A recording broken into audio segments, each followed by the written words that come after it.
Hi, everybody. My name is Grace Smith with the Wise News Network, and this week, the Garden of Eden is coming to Cherryville in form of a play. The play is called The Mark Twain's Diaries of Adam and Eve. It is being put on at St. John's Lutheran Church, just right behind me here, and if you're looking for a belated Valentine's Day celebration, come on down to St. John's for dinner and a show.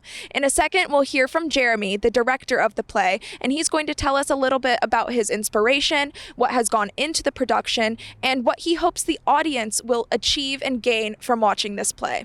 Stay tuned. Really, it's a love story, and it's Mark Twain using biblical characters to think about his own life and love and relationships. The characters come from two short stories that he wrote, and they were put together afterwards into this play. So really, it's kind of not just a love story. I would say this is the love story, the first love story, and I think that's how Mark Twain felt about his feelings towards his wife. It was a brand new feeling, and I think he used the play to explore that. Jeremy Holmesley has been putting on this production since 2016. He loves the message of the play. Holmesley said that the Diaries of Adam and Eve is always a thought-provoking performance and leaves the audience questioning what they know about the story of creation.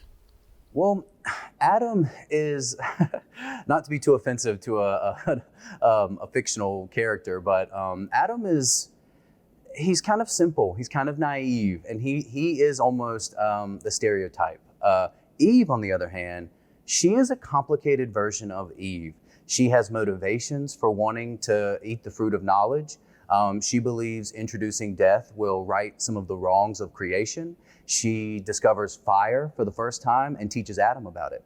And so I think that looking back and missing and dreaming and imagining the perspective of his wife, he gave so much more to Eve, so much more power and intention than I think she traditionally has. From a theater aspect, it's a relatively simple story. You only have one set, you only have two characters. It's really, there are a couple of shows that are similar where the actors they'll even read from letters. It's almost like a series of letters, which our actors aren't doing, but they are holding journals, holding diaries. It doesn't have all the complicated theater elements, and it doesn't require a big company.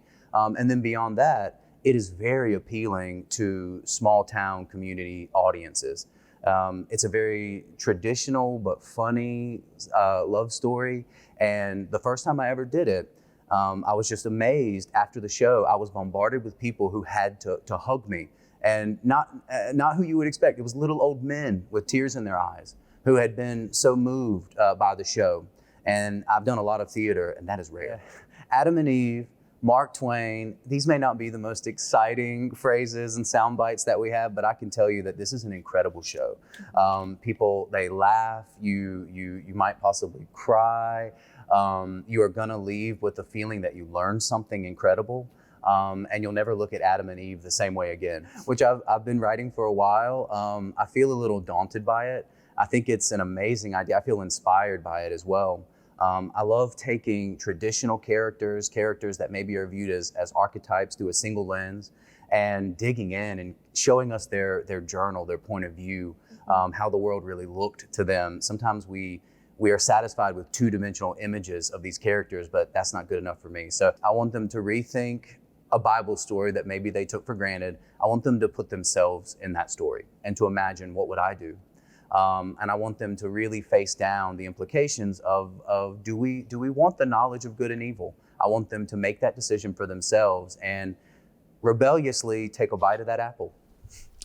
Holmesley has relied on his actors immensely during this process.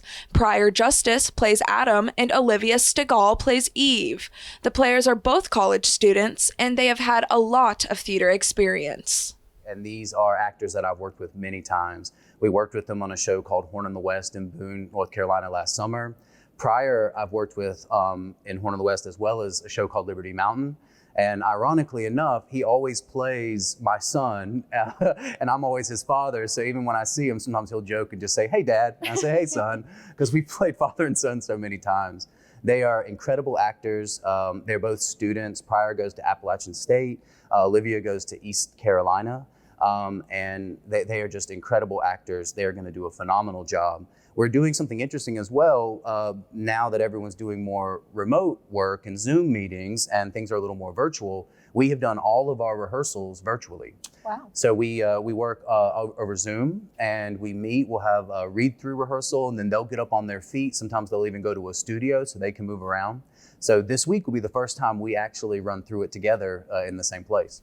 The play is being produced by Project Local, a nonprofit founded by Holmesley. The organization's objective is to immerse the local community into the production. Nearly everything for this play is sourced from the community, from the wood for the sets, paper for the playbills, and even down to the news organizations announcing the performance.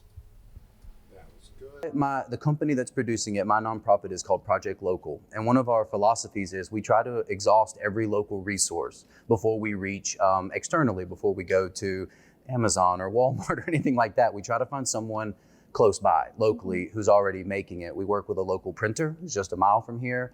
And as far as the set pieces, I built the entire set myself. So we have a tree farm in Cherryville, just in the outskirts of town, and I have a sawmill. And so really I like for everything to be from here, to be about here, about Cherryville. Even the wood is cherry wood. So everything is local. We do this around Valentine's Day. It makes kind of a good date night. Mm-hmm. And a date night has to have a meal. Something we've also learned too, and it's sort of like maybe like a different way of looking at the dinner theater model. But people aren't necessarily, showgoers aren't necessarily looking for just a show anymore. People are looking for an evening. They're looking for a place where they can eat, but still in an entertaining environment, kind of move directly into a show, and then you're home fully satisfied. You're not stopping off anywhere else on the way home. So we like to incorporate a meal to make it a complete date night, really, so that everyone can their whole evening is spent here. And it also is a great opportunity to bring our venue in, which is the church. And the churches, they benefit a lot from putting on a meal. And it gets more people here visiting, and lots of free will offerings as well. So, and the food is going to be baked spaghetti and apple pie. Now, doesn't that sound exciting? The play will be taking place this weekend, February 16th and February 17th. Come on down for dinner and a show if you're available. For the Wise News Network, I'm Grace Smith.